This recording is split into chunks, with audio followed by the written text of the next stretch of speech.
Hello everyone. I'm Andy from ThinkMo. I am currently teaching CCIE courses. From today on, I'm going to share with you CCNA, CCNP, CCIE related technologies. Today's topic is: what are OSPFv3 Type 9 LSA? Type 8 and Type 9 LSA were added to OSPF. Why add Type 9 LSA? The newly added Type 9 LSA are mainly used for Type 1 and Type 2 LSA of the flood area type. So what exactly do Type 9 LSA do? Why do you need Type 9 LSA?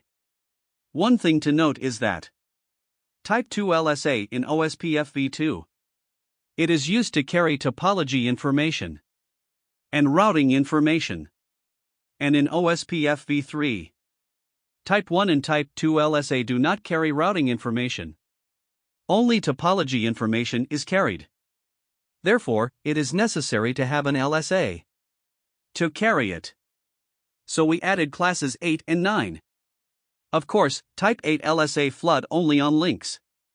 So let's talk about it. What is the function of Type 8 LSA? How to calculate Type 9 LSA? Type 9 LSA are used to carry routing information in V3. The first and second types of routes flood in the local area. So how exactly is its route calculated?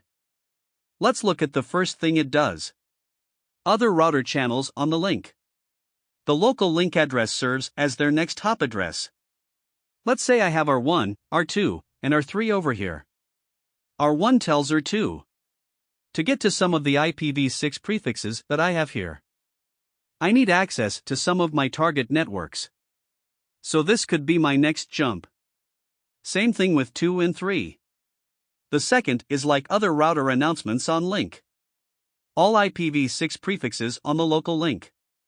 All IPv6 prefixes are also mentioned.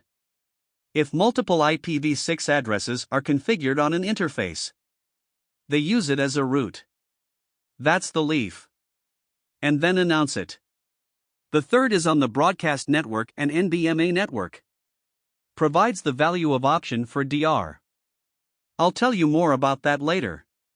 So just keep in mind the two main things it does. It's the next jump and the team announcement. In short, that is, 1 to 2 and 2 to 3 on this link.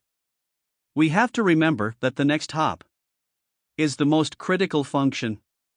The following 8 types of LSA do not need to be read. I'll show you that in a future video. Then there are Type 9 LSA called Area Type Prefix LSA. In V2, the stub network is attached to the router. Is the type of link. Stubnet appears in Type 1 LSA. So it's in V2. The network type of a stub describes Type 1 LSA. And the transit is the trunk. The nodes are described by Type 2 LSA. And in V3, the Type 1 and Type 2 LSA do not contain address information. Contains only topology information. I'm going to strip out everything that used to describe the route. If Type 1 LSA only describe topology, the Type 2 LSA in the V2 carry routing information. Which type of LSA is carried by it? Therefore, Type 9 LSA are introduced. Type 9 LSA carry IPv6 prefixes in an area. In short, there is Category 1. Attached to the route prefix, the network prefix. Transit network and its transit node prefix. All Type 1 and Type 2 LSA are carried. So every single or transit network router. Multiple Type 9 LSA are generated. Type 9 LSA, we can look at the changes. Let's focus on its router. Is a Type 2 LSA how to get? Type 8 and Type 9 LSA are combined for calculation. Let's first look at the types of one type LSA. If it's peer-to-peer, connect to another router. It has topological information. If it's transit, it's MA.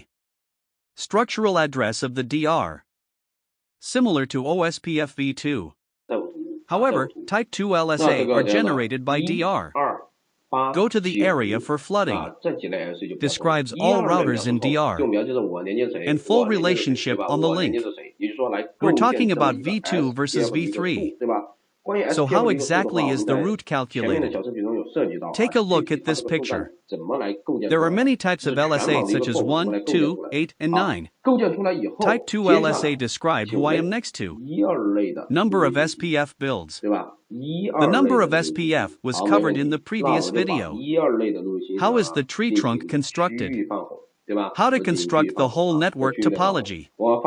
After construction. The following two types of routing information is okay. The first and second routers for area flooding. The router on the inside. We'll know when we get it. I have it hanging here. In fact, in MA's network. In V3, the DR collects all LSA. And then uniformly flood out again. All the other routers are accessed through DR. Then type 8 LSA are combined. The next hop between each two routers is then calculated. This completes the calculation of the entire route. So the calculation and topology of OSPFv3 routes.